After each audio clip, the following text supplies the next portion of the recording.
I don't know that I don't know a person without a story of the industry tracking you so much it creeps you out. I want to play an advertisement for you. Apple Inc. I'm always, I grew up saying Apple Computer. Apple has launched a new advertising campaign to highlight privacy on the iPhone, and it's the perfect place to begin. I browsed 8 sites for divorce attorneys today. My login for everything is Pauline at paulinefoo.com. I love working with you. Me too. Red heart emoji. Pink heart emoji. Yellow heart emoji. Blue heart emoji. I hate Lee though. Puke emoji. Puke emoji. I am currently reading an article titled 10 Ways to Keep Sweaty Hands from Holding You Back. My home is in 1,000 feet. My heart rate is currently 150, 151, 152, and back down to 150. On March 15th at 9:16 a.m., I purchased prenatal vitamins and 4 pregnancy tests. The number on my credit card is 0237-1221-0725-021. So the tagline on the ad is some things weren't meant to be shared. iPhone doesn't share them. Privacy, that's the iPhone. It's a clever ad, if you ask me. And a lot of that stuff, you've had experiences with that. In fact, I bet every one of you has a story where you are having a conversation with someone and suddenly you start realize you're getting advertisements for the thing you're talking about. And this actually happened to my sisters and me a while back. My middle sister we were in a text message group we all three have iPhones, blue bubbles on the message app. And my middle sister says that she is tired. And lo and behold, she starts seeing advertisements show up on Facebook for insomnia. And we're laughing about it, how creepy it is. And she says, she types to us, maybe she should start joking about being pregnant again. She's not. And she started talking about that. And my older sister congratulated her on her pregnancy. And in Facebook, she starts seeing ads for maternity issues. Y'all have had this happen to you. So, Chris Burns with Dynamic Money, he and his family went with us to Hilton Head for summer vacation for a week during the 4th of July. And my father-in-law and Chris were talking about a financial services company they were both familiar with. And they both started seeing ads for that company on their phones after their conversation. Now, the logical explanation for that is that one of them couldn't remember the name of the company and Googled it, and their IP addresses were shared over that common hotspot at that house, and ads started serving, but it's creepy. Or if you have an iPhone, your iPhones have gotten so dynamic in planning what you're planning on doing for the day. I actually had a guy call me in my evening show yesterday when I was talking about this and said he normally goes to Costco on a Tuesday or a Wednesday, and he went on a Saturday. He told his wife he was going to Costco. He hopped in his car, and Siri already had the directions pulled up on how to get there and how long it would take, and it freaked him out. Your phones are listening to you. And companies really are spying on you. And I bring this up because Apple is releasing iOS 14, and the tracking industry of ad trackers led by Facebook is upset. And so Apple may delay enforcing the tracking for a few months. And now federal regulators are potentially getting involved to go after Apple for daring to block people from tracking you. Now, there's a company called Branch, and its CEO, Alex Austin, has a company that specializes in measuring the effectiveness of ads and mobile ads. And he calls Apple's changes unworkable for the app ecosystem. He actually writes, Apple's move has gone too far, disproportionately disrupting a vibrant app ecosystem by throwing the baby out with the bathwater. Now, there's a website I read all the time on tech stuff, daringfireball.net. The author, John Gruber, great guy, totally divergent from all of you on your politics. I'll put it to you that way. I want to read to you some of what he's written. I got to dodge the F-bombs, make sure I don't get in trouble here. The entitlement of these is just off the charts. They have zero right, none, to the tracking they've been getting away with. We as a society have implicitly accepted it because we never really notice. You, the user, have no way of seeing it happen. Our brains are naturally attuned to detect and viscerally reject with outrage and alarm real-world intrusions into our privacy. Real-world marketers could never get away with tracking us online does. Imagine if you went out shopping, you went into a drugstore, you examined a few bottles of sunscreen but left the store without purchasing anything, and then immediately a stranger approached you with an offer for sunscreen. Such an encounter would trigger a fight or flight reaction. The needle on your innate creepometer would shoot straight into the red. Not to mention that if real-world tracking were like online tracking, you'd get the same creepy offer to buy sunscreen even if you just bought some sunscreen. Tracking-based offers are creepy and at times annoyingly stupid.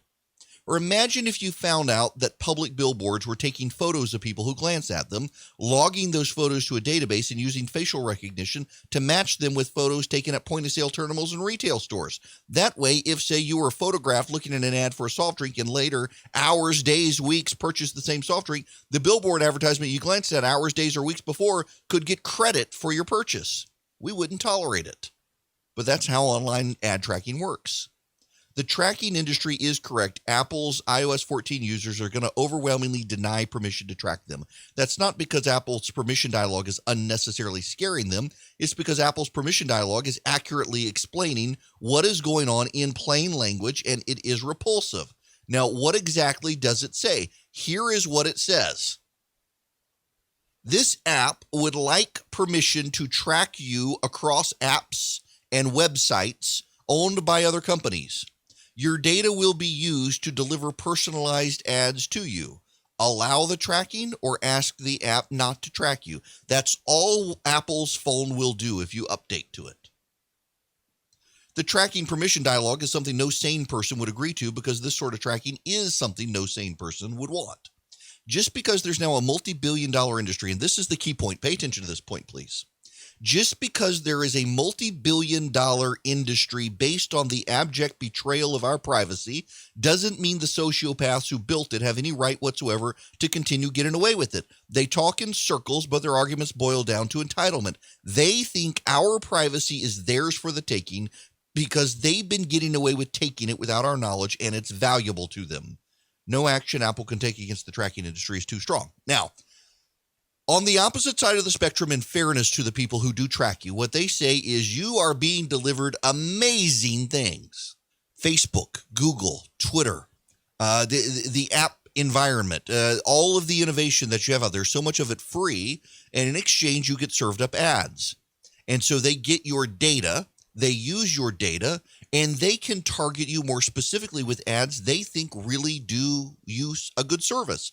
We have seen now a rise of bespoke industries on social media. So, for example, I've been looking at, I'm getting into Instagram right now. I've been looking on Instagram at some gym shorts, at a particular brand of gym shorts. And let's see, I'm scrolling through.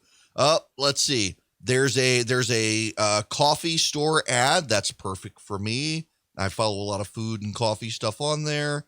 There's an ad for shorts, Legend Shorts, something that I'm actually interested in, and on and on. And I don't see a ton of ads, mind you, but they're there.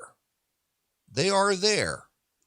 And I see ads for like Butcher Box and stuff like that because I cook a lot. Y'all know how much I cook. And I would have never discovered these businesses but for the specific ability to be specifically tracked on Instagram to get my profile. At the same time, it really is an invasion of my privacy, is it not? And yours as well. And increasingly, every single person I know, everybody, I don't know that I don't know a person without a story of the industry tracking you so much it creeps you out. My mother-in-law flew to Arizona a while back. She ordered on Delta. She used her Amex card. She ordered a particular type of cheese plate. They weren't serving foods, but you could buy this cheese plate. She bought the cheese plate. She came home. She saw that brand of cheese ads on Facebook. My wife, I bought a RecTech smoker. My wife has started seeing RecTech ads on her phone. Why? Because her phone and my phone in the same house go out through a common IP point through our wireless router, and so they're having a hard time distinguishing her and me. She's been seeing that stuff. If I buy a product, she starts seeing it. Now, part of that is bizarre because I've already bought the product. Why do I need to see ads for the product when I've already bought the product? But unfortunately, what's happening here, Apple is delaying this because it's upset the industry that they may fully protect our privacy. You can always opt in. And federal regulators are wondering if Apple is breaking some sort of actual needed infrastructure. No, they're not. They're protecting our privacy. And Google should do the same, except Google can't because Google's whole business model is on data acquisition. If you use Google, you are the product. And Google sells your information to advertisers who can then target you to make money off of you. And it sounds disparaging, but that's what it is. To a degree, as much as I think Facebook is distinguishable from the other tech companies out there, Facebook, to a degree, you are in effect kind of a product for Facebook because they acquire amazing amounts of data on you and then can sell it to advertisers. And here's the thing, with Facebook data, now with Google data, they can sell it to offline advertisers. So, for example, there's a catalog that comes to our house at Christmas. And every year that catalog comes, that catalog is printed. I'm not going to give you the name of the company, but that catalog is almost bespoke. It puts in the products that it sells that it thinks I'm going to like the best. Not all of its products, just the ones it thinks I'm going to like the best. And you know what? I've bought out of that catalog because it's good. It offers me a lot of stuff. And if you get the catalog, you're going to see different stuff because we've reached the economies of scale where stuff with businesses at that end of the spectrum can do that. And I've gotten great things from it, but it also really creeps me out. And the problem is not that the ad companies want to use it to sell you and me products. The problem is that other people want to use it to build psychographical profiles of you, and figure out who you are and persuade you, get you to vote for certain candidates, target you with misinformation, target you with disinformation, try to build a portfolio of information on you that they can sell to other people to either determine that you're a good person or a bad person, hireable, not hireable, all of these sorts of things. It sounds very 22nd, 23rd, 24th century, and yet here it is happening to us. And the one company that is actually standing up to do something about it is potentially caving on it because an entire industry has been formed around selling your information, and they're upset about it. Do you know when you update if you got an Apple device, the rest of you don't have this problem, but you need to know what's happening. On your Apple devices in the last couple of years now, you suddenly get a pop-up box saying this app wants to use Bluetooth. Now, none of these apps need to use Bluetooth, but it wants to use Bluetooth. Do you know why? Because there are big box stores out there that you go into to shop at. And they have Bluetooth trackers. And you walk into the store, and the Bluetooth tracker can detect your Bluetooth signal and figure out where you're going in the store. Because other apps use Bluetooth to detect you and your buying patterns, and then they sell that information. And together, between the big box store and the online app retailers who are using your Bluetooth signal on your phone, they can build a profile of not only who you are, but where you went into a store. So, for example, if they can tell that you went over to the grill section and you didn't buy a grill, you're going to start seeing grill ads online. It's all very creepy. It's all very stalkerish. And this happens all the time. And something actually, I think at this point needs to be done. The left in America has always been very big on the idea that there is a right to privacy. And the right has over time accepted the idea that constitutionally there is a right to privacy, even though it's not there. They don't go as far as the left saying that it impacts the right to abortion and things like that. But at some point, if we have a right to privacy that needs to extend online, and federal regulators, instead of harassing Apple for daring to give it to us, probably actually need to be supportive of efforts to help us with our privacy online. And you yourself need to be more informed about how these things happen online. I want to give you some examples of how it happens when we come back. Well connected and well respected.